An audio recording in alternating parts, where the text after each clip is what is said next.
आज के टाइम पे, अभी के टाइम पे स्पिरिचुअलिटी कितना ज़्यादा इंपॉर्टेंट है।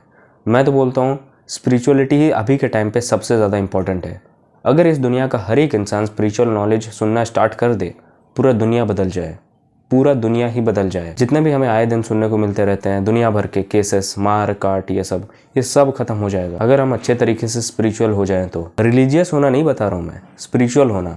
रिलीजियस होना सभी को पता है, रिलीजियस के बारे में सभी को पता है, रिलीजन के बारे में सभी को पता है, लेकिन स्पिरिचुअलिटी के बारे में किसी को नहीं पता। क्या है स्पिरिचुअलिटी? स्पिरिचुअलिटी है एकदम सत्य, पूर्ण सत्य, ट्रू, एकदम ट्रुथ, उसके आगे और कुछ नहीं। वही ट्रुथ है, वही सत्य है। अगर ये जो स्पिरिचुअल नॉलेज है ना, हर एक बच्चे को दिया जाए ना, वो इंसान जिस भी क्षेत्र में जाएगा उसको पूर्ण तरीके से करेगा, पूर्ण तरीके से उस काम को करेगा। ये है स्पिरिचुअलिटी का पावर। और अभी भी हम इस सत्य से दूर ही है, समझ नहीं पा रहे हैं इस चीज़ को। हम इंडिया में आए दिन किसी को भगवान बना लेते हैं।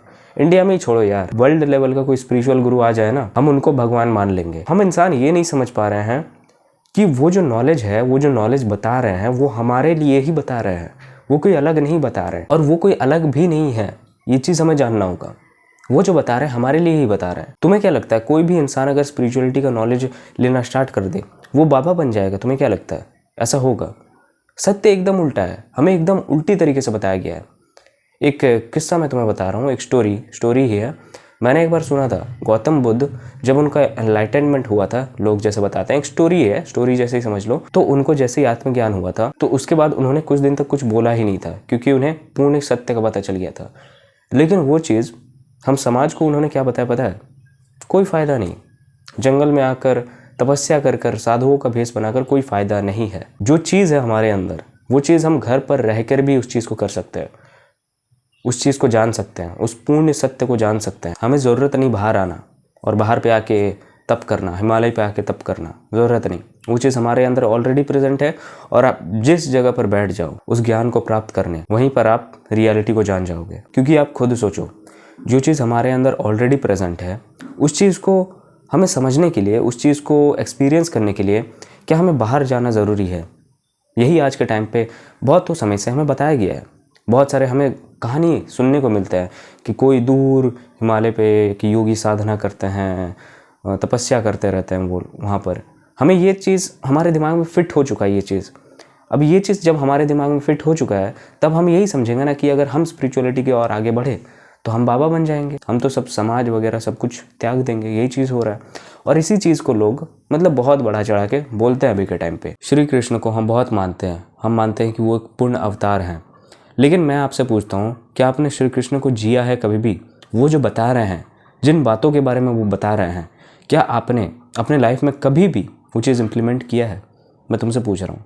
बहुत हम गीता के बारे में बोलते रहते हैं, हर जगह हर कॉन्टेक्स्ट में गीता को ले आते हैं, बट जो बता रहे हैं श्री कृष्ण, हमने उस चीज़ को अभी तक अपने दिमाग में लाया नहीं है, और दिमाग में ले भी आए हैं, उस चीज़ को हमने अभी तक अनुभव नहीं किया है। और कैसे करें? वो नॉलेज बढ़ते टाइम के अनुसार बहुत सीमित हो चुका है। मैं बोलूँ, बहुत लोग उसको गलत तरीके से हमें बताते हैं, मतलब हर एक कॉन्टेक्स्ट में गलत तरीके से बता देते हैं। बात करते समय, इवन डिबेट्स में ऐसे श्लोकों का प्रयोग होता है।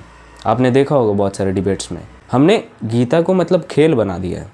उसमें जो भी श्लोक लिखा गया है हम डिबेट्स में यूज़ कर रहे हैं भाई साहब, हम बातों में यूज़ कर रहे हैं, लेकिन हम अपने लाइफ में कभी यूज़ नहीं कर रहे हैं। ये कहाँ का स्पिरिचुअलिटी है? इसीलिए यहाँ तक समझने के लिए, यहाँ तक जाने के लिए अपने आप को कभी पूर्ण मत समझो स्टार्टिंग में कि मुझे सब चीज़ों का ज्ञान हो गया। कुछ ज्ञान नहीं हुआ है तुम्हें।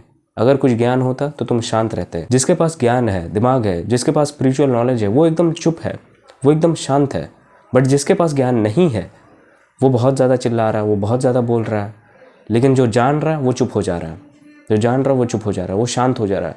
ऐसा नहीं कि वो एक्शन लेना बंद कर दे रहा, वो अपने साइलेंस से एक्शन ले रहा, वो अपने वर्ड से एक्शन नहीं ले रहा उतना ज़्यादा, वो अपने काम से एक्शन ले रहा है। क्योंकि कोर चीज़ यही है, मैं फिर से एक बार बता रहा हूँ, ये बहुत इंपॉर्टेंट है सुनना, कि जो चीज़ है सब इल्यूजन है, और तुम जो हो वो भी इल्यूजन है। तुम जो अपने आप को मानते हो, तुम मानते हो कि मैं हूँ मैं, वो भी इल्यूजन है। तुम्हें ऐसा लगता है कि मैंने अपने गुस्से को कंट्रोल कर लिया, मैंने लस्ट पे कंट्रोल कर लिया। किसने किया? किसने? तुम्हारे दिमाग ने किया। वो जिसको मैं कह रहा है वो खुद एक इल्यूजन है सबसे बड़ा। ट्रुथ तो ये है कि तुम्हें मरना है फिर पैदा होना है, मरना है फिर पैदा होना है, और ये चीज़ बहुत समय से साइकिल रिपीट ही हो रहा है। तुम इस जन्म को सर्वोत्तम मान रहे हो, इसी को सब कुछ मान रहे हो, बट ये जन्म कुछ है ही नहीं।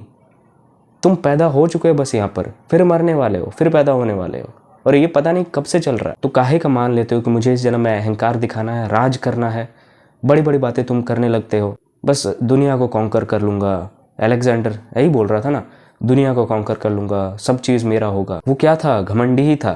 वो किस चीज़ को मैं बोल रहा था?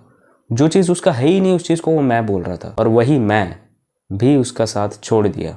एट द एंड क्या हुआ? वो समझ गया कि मैंने कुछ लिया नहीं, मुझे कुछ मिला नहीं, मैं कुछ लेके नहीं जा रहा हूँ इस संसार से। खाली हाथ आया था, खाली हाथ जा रहा हूँ। और देखो, ये स्पिरिचुअल नॉलेज है ना, ये एकदम सत्य भी है। और इस वर्ल्ड में अगर आप सत्य बोलोगे तो आपको पागल समझा जाएगा, आपको बेवकूफ़ समझा जाएगा, आपको ये समझा जाएगा कि यार तुम्हें कुछ पता ही नहीं है अभी तक। ऐसा लोग हमें ट्रीट करेंगे, ये चीज़ हमें बताएंगे। इसीलिए अभी के टाइम पे थोड़ा सच बोलना गुनाह भी हो चुका है। जैसे बहुत सारे लोग आचार्य रजनीश ओशो को बहुत ज़्यादा क्रिटिसाइज़ करते हैं, बट उन्होंने जो चीज़ बोला है भाई साहब 1960 में, उस टाइम पे वो ज्ञान दे रहे हैं हमें। उस ज़माने के आम आदमियों को, उस ज़माने के एकदम गरीब लोगों को भी ये जानकारी दे रहे हैं। और इवन गरीब लोग नहीं समझे, इवन जो पुअर क्लास के पीपल्स थे वो लोग नहीं समझे, तब उनकी बातें रिच फैमिलियों तक पहुँच गई।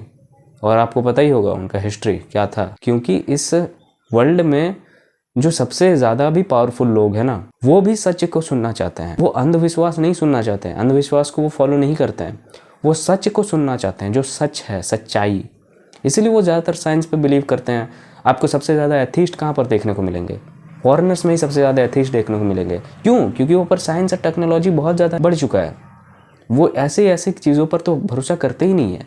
उन्हें लगता है हमारे पास रिसर्चर्स हैं, हमारे पास प्रूफ्स हैं, हम क्यों बिलीव करें इन सारी चीज़ों पर। इसीलिए वहाँ पर एथीस्ट हो रहे सबसे ज़्यादा नास्तिकता उधर ही बढ़ रहा है। इस वर्ल्ड को एक स्पिरिचुअल क्रांति की फिर से ज़रूरत है।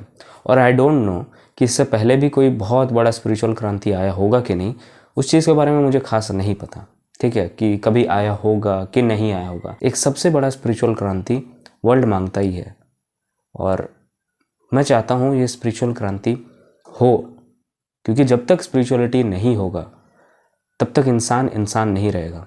तब तक वो इंसान खुद को जीव नहीं समझेगा, वो खुद को सिर्फ मैं ही समझता रहेगा और सोचेगा इस मैं का कोई अंत नहीं, यानी मुझे कोई मार नहीं सकता। आई होप तुम्हें कुछ ना कुछ समझ आया होगा। Thanks for watching. और अगर कोचिंग कॉल बुक करना तो डिस्क्रिप्शन ज़रूर चेक करना।